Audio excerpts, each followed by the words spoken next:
Bienvenidos a Nespris Terror. Ponte cómodo, apaga la luz y disfruta de las siguientes historias. El Padre sin cabeza. La misa maldita que aún se celebra en la oscuridad. Dicen los más viejos que no hay nada más peligroso que desafiar al silencio de la noche, especialmente cuando esa noche cae sobre los templos abandonados de los pueblos antiguos, porque hay lugares donde el tiempo se detuvo y donde las almas que fueron juzgadas injustamente todavía esperan su absolución. Entre esas historias olvidadas, una sobresale por su misterio y su horror, la del Padre sin cabeza. La historia se remonta a los siglos oscuros de la Inquisición. Era una época en la que el miedo era ley y la fe un arma. En esos días bastaba una acusación para que un hombre fuera quemado, torturado o decapitado. Se decía que la Iglesia buscaba purificar las almas del mal, pero en su fervor también condenó a inocentes, visionarios y sacerdotes que cruzaron los límites de lo divino. En un pequeño poblado colonial, cuyas ruinas aún existen, cubiertas por la maleza y el polvo del tiempo, vivía un sacerdote llamado Padre Alonso de la Cruz. Era un hombre devoto, respetado pero inquieto. Su fe no era ciega, buscaba respuestas más allá de los dogmas. Pasaba las noches leyendo antiguos textos prohibidos, escritos en latín, donde hablaban de ángeles caídos, de pactos y de la comunicación con el más allá.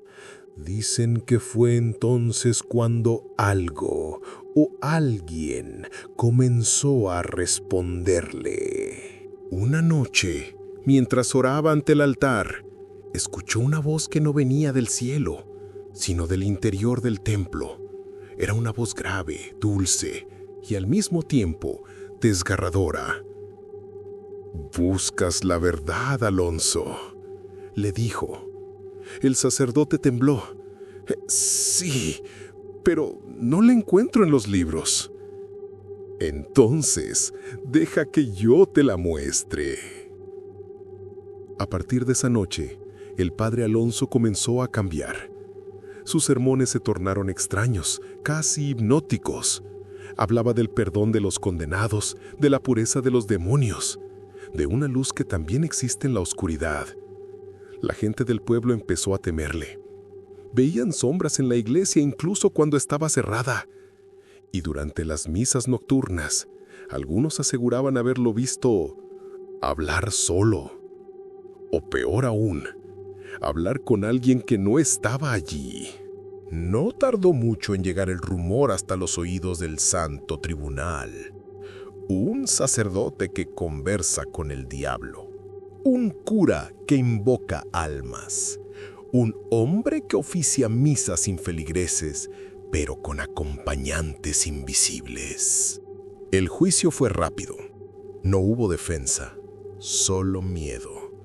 Fue condenado a muerte por herejía y brujería. Y así, en una fría mañana de invierno, lo llevaron al atrio de su propia iglesia. Los vecinos se congregaron a mirar. El verdugo levantó el hacha y con un golpe seco, la cabeza del sacerdote rodó por los escalones del templo.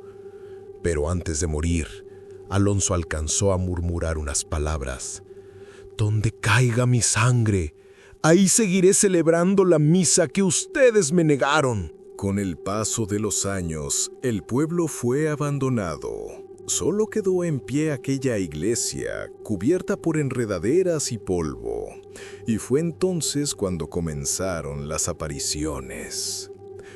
Cuentan los viajeros que cruzan la zona, especialmente los que trasnochan bajo un viejo árbol frente al templo, que pueden ver una gran puerta abierta, iluminada por dentro, y al pasar se encuentran en una sala inmensa, mucho más grande de lo que debería existir.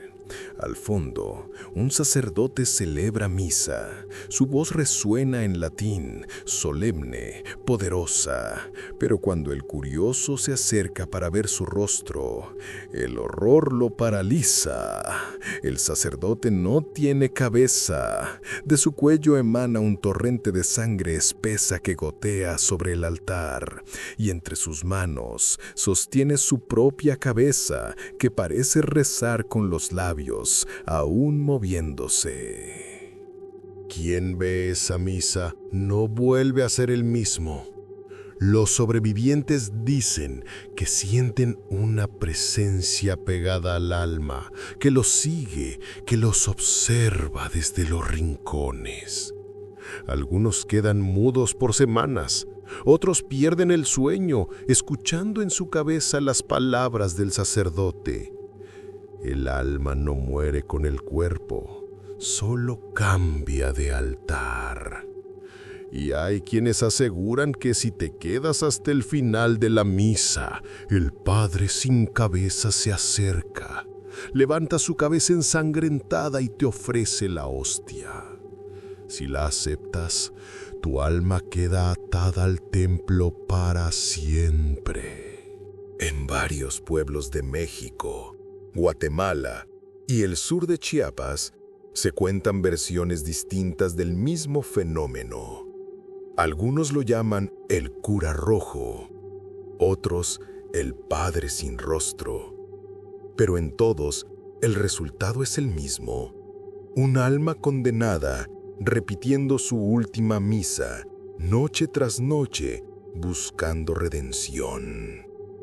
Un viajero de Comitán juró que, al pasar por una vereda cercana, vio una iglesia donde no debía haber nada. Entró, atraído por el sonido de un canto, y al ver al sacerdote, perdió el conocimiento. Cuando despertó, estaba en medio del monte, con la sotana manchada de sangre seca. Desde entonces, no volvió a hablar una sola palabra. Algunos estudiosos creen que esta leyenda no solo habla de castigo, sino de fe perdida. El padre Alonso fue un hombre que buscó comprender el bien y el mal y terminó atrapado entre ambos. Su condena fue eterna: repetir el acto más sagrado, pero sin alma, sin rostro, sin redención. Por eso, dicen los ancianos, si viajas de noche y ves una luz que parece de iglesia, no entres. No importa si escuchas misa o si alguien te llama con voz de sacerdote, porque no es un templo, es una trampa entre el cielo y el infierno. Si alguna vez pasas bajo un árbol frondoso y ves una puerta abierta en medio de la oscuridad, no te acerques. Haz la señal de la cruz y sigue tu camino, porque puede que el Padre sin cabeza aún esté allí esperando a un nuevo penitente. Alguien dispuesto a escuchar su misa maldita y a sellar con sangre su propio destino. Dicen que en las madrugadas sin luna, entre los montes y las ruinas, todavía se oye una voz que canta In nomine Patris, et Filii, et Spiritus Sancti. Y cuando las campanas suenan solas, significa que el Padre sin cabeza ha comenzado otra misa. Si te han gustado las historias, te invito a apoyarnos suscribiéndote al canal y activando la campanita. Gracias por llegar al final del video. Te invitamos a contarnos tus historias para contarlas en el próximo video. Que tengas dulces pesadillas.